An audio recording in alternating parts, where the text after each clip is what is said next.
What's up, Lore Masters? This episode is being uploaded in tandem with a video that just went live on Eckhart's Ladder's channel. If you haven't, you should check him out. He's a Star Wars YouTuber that I've looked up to for a long time. Links will be in the description below, and with that out of the way, let's just get into it. In the video on Eckhart's Ladder's channel, I discuss how the Galactic Republic, also known as the Old Republic, from Star Wars, was similar to that of the Federation Council, specifically that it was a democracy. Ultimately, both would be changed in one way or the other. The Old Republic's democracy would be completely destroyed, and the democracy and government of the Federation would become more militarized. Here's a thought that I've somewhat discussed to a degree, but did Starfleet continuously challenge the Dominion's authority in the Gamma Quadrant and even somewhat justify the fear that the changelings had? Now, before I get into this, let me say that I know the Dominion is going to be no better than that of the Federation and is even worse than they were. The Dominion was bent on having everyone under their heel and already had machinations in place to overthrow the Federation. However, just because one side is acting evil doesn't justify the unwarranted actions of the quote-unquote good guys. When the wormhole is first discovered and the Gamma Quadrant becomes accessible, the Federation starts to not only explore, but colonize. The initial expansion by the Federation, its allies, and other powers is quick, but not something I would hold against them initially. While we can't be sure, I would presume that the Alpha and Beta Quadrant powers attempted to verify if a planet was within the space of another government entity.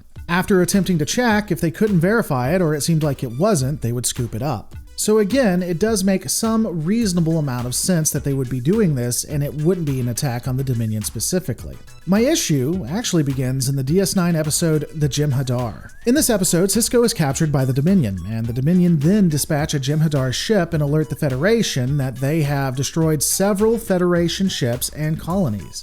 Now let's consider this a moment. The Dominion response was extremely heavy-handed, I'll agree. However, they are responding to a foreign power that is sending ships into their space and colonizing their planets. For all intents and purposes, this could be seen as an invasion. In fact, for those of you who are about to get mad, if we look at Star Trek Discovery, the Vulcans decided to fire on every Klingon ship they came across after one of theirs was destroyed. Just one. So how is this any different from that? Now, taking a look at what the Federation would have done, they probably would have started diplomatic envoys should a foreign power had tried the same thing. But the Dominion responding militarily isn't unreasonable.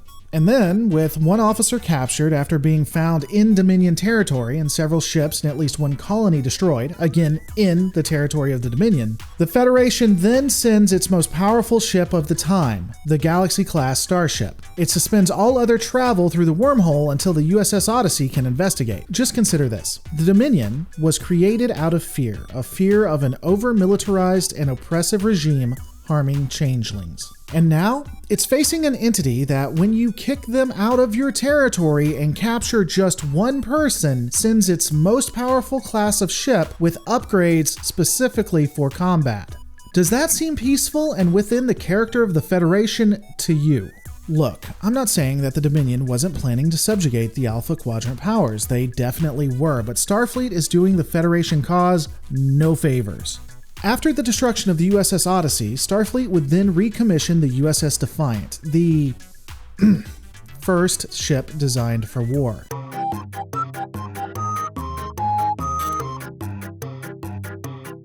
This vessel would have a cloaking device and make several incursions into the Gamma Quadrant, after the Dominion told them to stay out.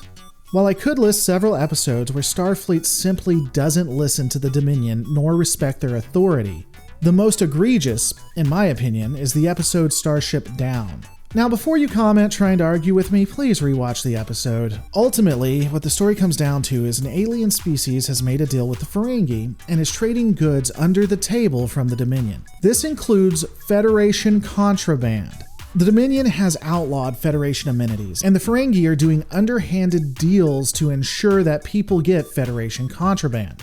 The Ferengi ask the Federation to assist, and the Federation sends their one and only warship to assist the Ferengi in assuring that Federation contraband continues to stream into the Dominion. Military assets are helping a black market. Imagine if the Romulans were doing this to ensure Romulan ale gets into the Federation, or the Cardassians were doing it for whatever reason in Federation territory.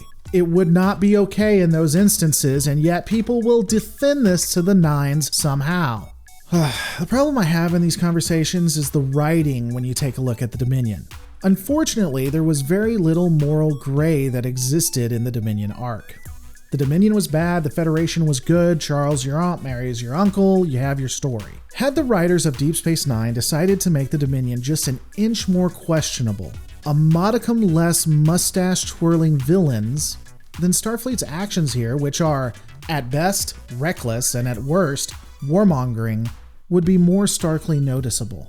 And I think that would have been a better story if you had admitted that Starfleet was not in the best light when it comes to this conflict. While I do believe one day the Dominion War would have happened regardless of what Starfleet had done, I do think that they pushed the Dominion over the edge. But those are my thoughts. What are yours? Let me know in the comments below.